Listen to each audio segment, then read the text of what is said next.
तो आइए शुरुआत करने जा रहा हूं आज की पहली बड़ी खबर से। और पहली बड़ी खबर है त्योहार पर टेंशन और एक्शन। तस्वीर में आपको दिखाऊं उससे पहले कि योगी आदित्यनाथ की महिला शक्ति, उत्तर प्रदेश में पहला एनकाउंटर जो महिला पुलिस ने किया है, यूपी पुलिस के कंधों पर, महिला पुलिस के कंधों पर आप देख रहे हैं आरोपी को जो माफी मांग रहा है। तो अब क्यों किया था? पुलिस पे चलाएगा गोली? क्यों चलाई थी पुलिस पे? मैम बचने के लिए चला दी थी मैम। चोरी मैम चोरी। ये जो तस्वीर आप देख रहे हैं, उत्तर प्रदेश में महिला पुलिस को आगे बढ़ा रहे हैं योगी आदित्यनाथ, और अब अपराधियों पर सीधे निशाना भी लग रहा है। यानी मुठभेड़ में भी अब उत्तर प्रदेश में महिला पुलिस शामिल हो रही है। देखिए आरोपी जिसने पुलिस पर गोली चलाई थी उसका एनकाउंटर हुआ, और वो आरोपी को महिला पुलिस ही उठाकर स्कॉर्पियो गाड़ी में भर रही है। तो अब क्यों किया था? पुलिस पे चलाएगा गोली? क्यों चलाई थी पुलिस पे? मैम बचने के लिए चला दी थी मैम। चोरी मैम चोरी। अब वो कह रहा है मैम सॉरी। लेकिन आपको बताऊं अब शुरू हुआ एक्शन। जो अब तक आप प्रदर्शन देख रहे थे, प्रदर्शन के नाम पर हिंसा, पुलिस के साथ मारपीट। आई लव मोहम्मद के नाम पर देखिए उत्तराखंड में क्या हुआ था, पुलिस वाले के साथ मारपीट हुई।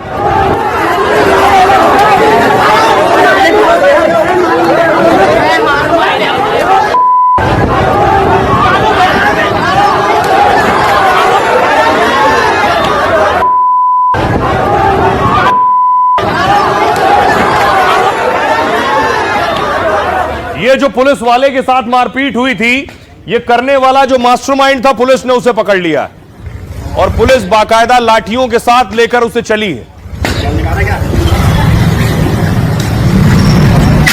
उत्तराखंड की धामी सरकार में एक्शन हो रहा है।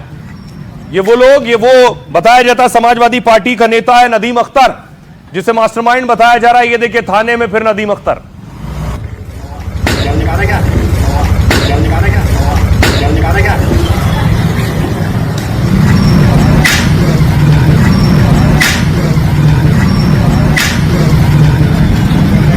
पुलिस हिंसा करने वालों को घर से उठा रही है।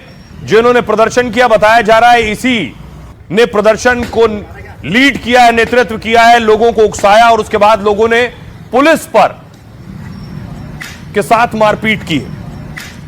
अगली तस्वीर देखिए, कुछ और गिरफ्तारियां हुई हैं। ये वो लोग जो प्रदर्शन में हिंसा कर रहे थे, उन सबको पुलिस ने थाने में उठाकर लाई।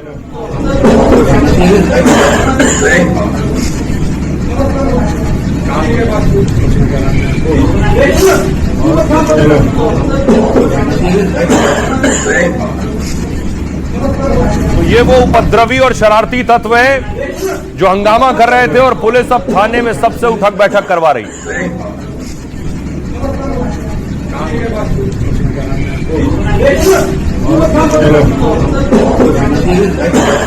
कुछ और गिरफ्तारियां हुई हैं। ये देख रहे हैं, इन सबको थाने में लेकर आई है पुलिस। उसके बाद पुलिस ने कार्रवाई की है, अभी चलने की स्थिति में नहीं।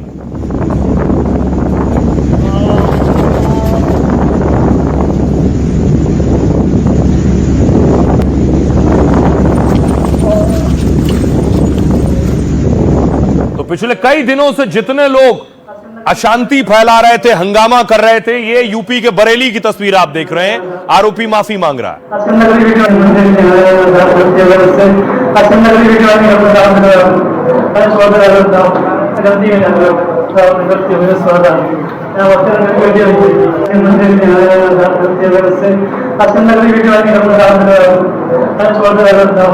जिन लोगों ने जाति के नाम पे बांटा, समाज को विभाजित कर रहे हैं, विभाजन कर रहे हैं, बांट रहे हैं, काट रहे हैं। त्योहार पर जिन्होंने टेंशन के पत्थर चलाए और कानपुर से काशीपुर तक बवाल खड़ा किया, उन पर अब ताबड़तोड़ एक्शन होने लगा है। उत्तर प्रदेश में जुलूस और पोस्टर के नाम पर माहौल बिगाड़ने वालों पर योगी के कानून का डंडा चल रहा है।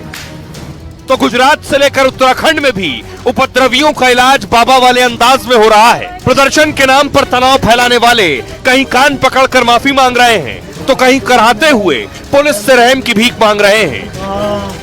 और कसम खा रहे हैं कि कानून से खिलवाड़ की अब वो हिम्मत तक नहीं करेंगे।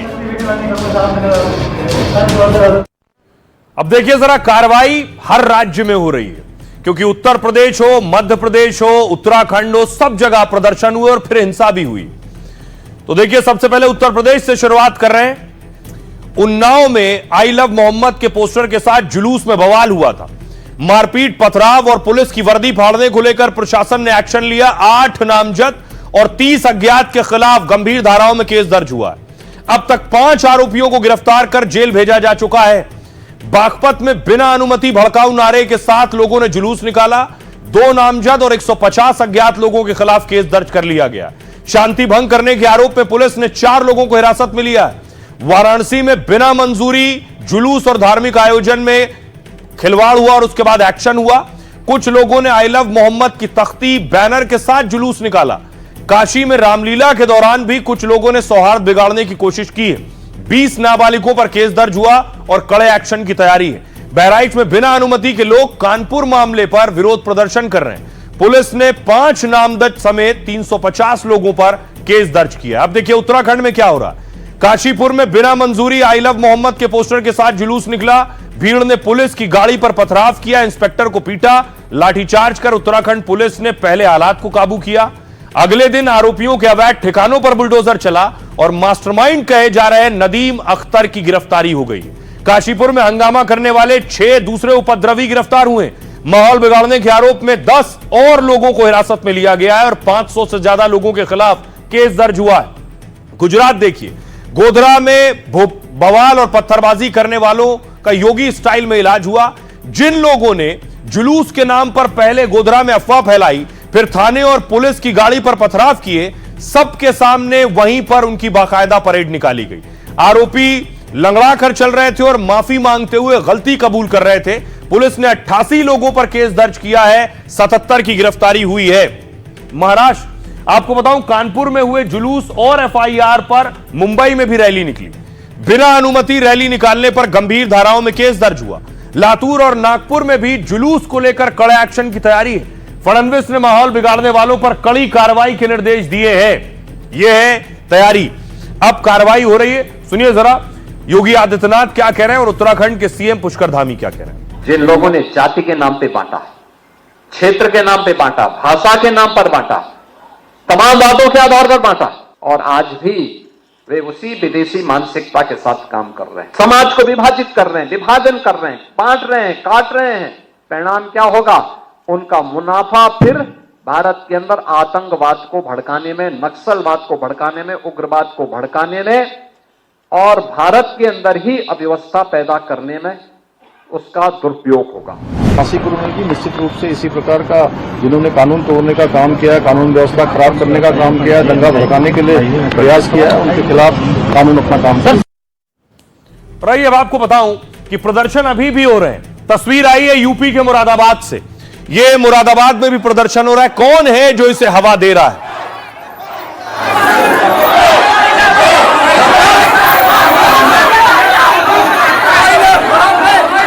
अगर आप देखिए प्रदर्शन में जो शामिल हो रहे हैं उनकी उम्र 16 साल से लेकर 25 साल 28 साल से ज्यादा नहीं है। तो कौन है जो हर जिले में, हर शहर में हर रोज प्रदर्शन को बढ़ा रहा है? अगली तस्वीर मैं आपको दिखाऊं इंदौर की। इंदौर में भी प्रदर्शन हुआ।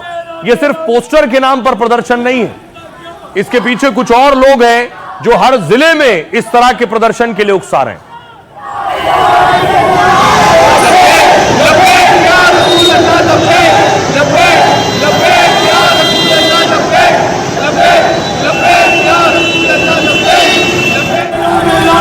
ये मैं क्यों कह रहा हूं कि लोगों को उकसाया जा रहा है, क्योंकि मैं आपको वो एफआईआर की कॉपी दिखाऊंगा कि एफआईआर हुई क्यों है। लेकिन देखिए सियासतदान क्या कह रहे हैं। इमरान प्रतापगढ़ी कह रहे हैं पैगंबर मोहम्मद से मोहब्बत जाहिर करने पर केस हो रहा है, तो क्या भारत के 30 करोड़ मुसलमानों पर केस दर्ज होंगे? मुसलमान पैगंबर साहब से अपनी जान से ज्यादा मोहब्बत करता है। हालांकि मुस्लिम युवा बिना मंजूरी के जुलूस निकालने से बचें।